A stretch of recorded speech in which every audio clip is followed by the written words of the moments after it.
사고가 나네요. 어떻게 이럴 수 있죠? 지금 블랙박스 차량도 오른쪽으로 가려고 했던 것 같습니다. 조금 어떻게 해서 이렇게 사고가 나게 된 걸까 싶기도 한데 우선 과실 비율부터 따져보겠습니다. 두 분 지금 화이트보드에 블랙박스 과실, 상대방 측 과실 써주시기 바랍니다. 몇 번 보긴 했는데 블랙박스 측이 뭔가 잘못을 한 것 같긴 합니다. 너무 명확하게 트럭이 잘 보였었거든요. 두 분 내용을 보도록 할까요? 먼저 황미옥 변호사님, 블랙박스 과실이 90, 상대방이 10이다. 알겠습니다. 그러면 최종 변호사님은 블랙박스 80이고 상대방 20이다. 어쨌든 두 분 방향은 같습니다. 블랙박스 과실이 훨씬 많은 건 알겠는데 상대방 과실도 좀 잡아주시긴 했어요. 약간 다르긴 하지만 이유를 들어볼게요. 황 변호사님 90대 10입니다. 네, 일단 신호등 없는 교차로에서 발생한 사고라는 것은 충분히 다들 보셨을 것 같고요. 예. 이런 경우에는 기본적으로 소로 선진입 차량의 40, 대로 후진입 차량에게 60 정도 부과할 수 있을 것 같은데 예. 근데 좀 더 구체적으로 보면 교통정리가 행하여지고 있지 아니하는 교차로에 들어가려고 하는 경우에는 선 진입차에 대해서 진로 양보 의무, 또 소로차의 대로차에 대한 진로 양보 의무, 우측 도로의 차에게 진로를 양보할 의무 등이 종합적으로 고려해서 또 구체적인 판단이 들어가야 될 텐데요. 네. 이 건 같은 경우에는 블랙박스 차량은 대로에서 직진하는 차량이었고요. 그다음에 영상에서 확인할 수 있듯이 현저하게 상대 차량의 선진입이 된 걸 확인하실 수가 맞아요. 있습니다. 네. 예. 교차로에서 후진입하는 차량으로서 교차로에 진입 전 서행 또는 일시정지를 준수해야 된다. 또 선진입 차량에게 진로를 양보하여야 된다라고 도로교통법이 규정을 하고 있습니다. 그럼에도 불구하고 우선 통행하려고 교차로에 진입한 결과 상대 차량의 우측, 심지어 후방을 충돌하는 결과가 발생했죠. 따라서 여기에서 블랙박스 차량인 나에게 가산해서 30%를 가산해서 90% 정도를 과실 비율 규정을 하고요. 상대 차량을 보면은 상대 차량도 10%의 과실 정도는 부과를 해야 될 것 같아요. 네. 왜냐하면 일단 교차로에서 소로 선진입 차량이긴 합니다. 그리고 사고 발생도 상대 차량의 후미를 충돌한다는 점에서 좀 괜찮긴 한데 그럼에도 불구하고 상대 차량도 교통정리가 행하여지고 있지 아니하는 교차로에 들어가려고 하는 경우였고요. 이럴 경우 서행을 하셨어야죠. 그다음에 폭이 넓은 도로에서 교차로에 들어가려고 하는 차가 있는지 여부를 또 잘 살폈어야 되는 거죠. 네.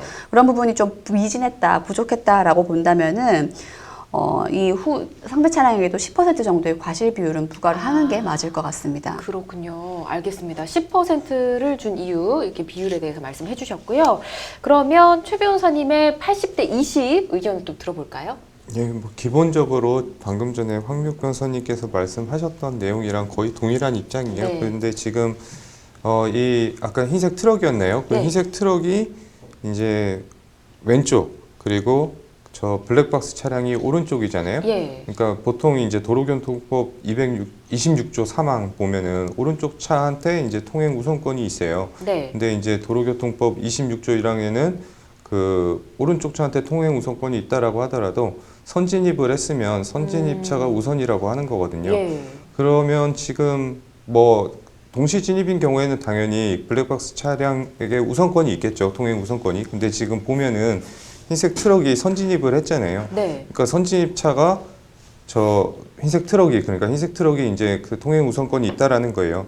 그래서 당연히 이거는 블랙박스 차량이 대부분 과실을 부담을 하게 될 텐데 네. 어쨌든 아까 황미옥 변호사님께서도 말씀하셨던 것처럼 이 교차로 특성이 이제 신호기에 의해서 교통정리가 이루어지지 않은 곳이다 보니까 흰색 트럭 운전자 입장에서도 오른쪽에서 이제 진입하려는 차가 있는 거를 볼 수 있는 위치에 있었어요. 그리고 네. 블랙박스 차량도 흰색 트럭 운전자 시야에 보일 수 있을 만한 위치에 있었기 그렇죠. 때문에 그래서 조금 더 양보하면서 갔었어야 되는 거 아니냐라는 측면에서 이제 네. 한 뭐 20% 정도 과실을 저는 책정해 봤습니다. 그렇군요. 일단 뭐 상대방 차량에도 약간의 과실을 주긴 했지만 일단 블랙박스 차량이 충분히 멈출 수 있었던 것 같아서 이 부분은 뭐 10%야 20%만 좀 달라질 수 있겠지만 일단 훨씬 더 블랙박스 차량이 잘못을 한 것 같습니다. 사실 두 분께서 이렇게 의견을 주셨지만 실제 그 상황이 좀 달라질 수는 있거든요. 비율이 좀 달라질 수 있다는 점 여러분 참고를 해주시고요.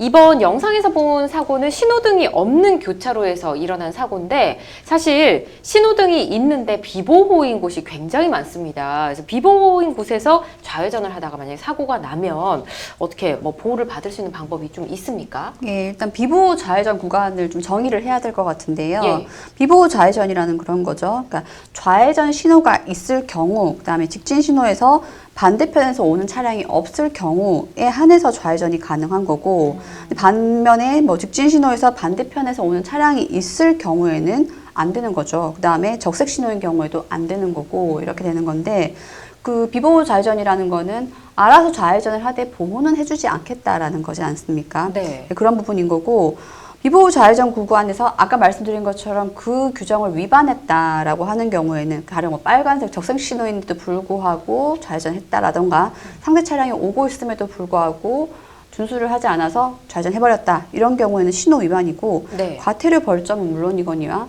이런 식으로 사고가 발생했을 경우에는 최근에는 쌍방 과실 비율이 아니라 일반 과실 비율을 100%까지 본 경우도 있습니다. 그러니까 이런 경우에는 보호를 받을 수 있는 방법이 없냐라고 하기보다는 예. 적절히 잘 움직이셔야 되고, 비보호인 만큼 사고 발생할 경우에는 아까 말씀드린 것처럼 과태료 벌점에 이어서 과실 비율까지 상당히 큰 불이익이 있다라고 말씀을 드릴게요. 무조건 조심을 해야 될 것 같습니다. 양보를 하고요.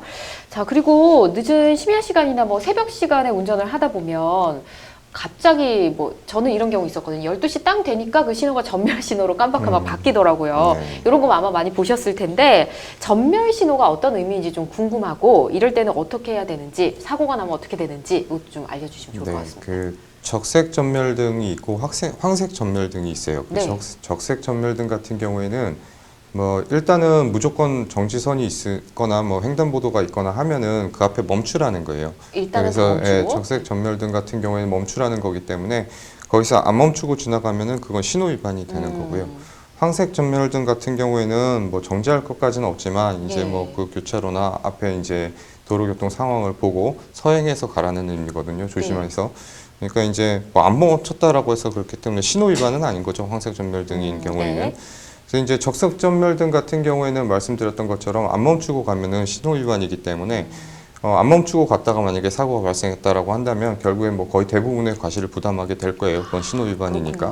그렇군요. 이제 황색 전멸등 같은 경우에도 뭐 말씀드렸던 것처럼 이제 그 뭐 신호 위반은 아니지만 법에서 분명히 명시를 하고 있거든요. 이제 네. 도로교통 상황을 보면서 서행해서 가라고. 근데 그렇게 하지 않았다라고 한다면 결국에는 그것도 법 위반이 되는 위법한 행위가 되기 때문에 대부분의 과실을 부담하게 될 거라고 생각하시면 될 것 같습니다. 그렇군요. 이 전멸 신호도 황색이냐 적색이냐에 따라서 조금은 달라지는 것 같습니다. 우선은 어떤 경우에도 안전운전 해야 된다는 거는 변함없는 사실인 것 같습니다.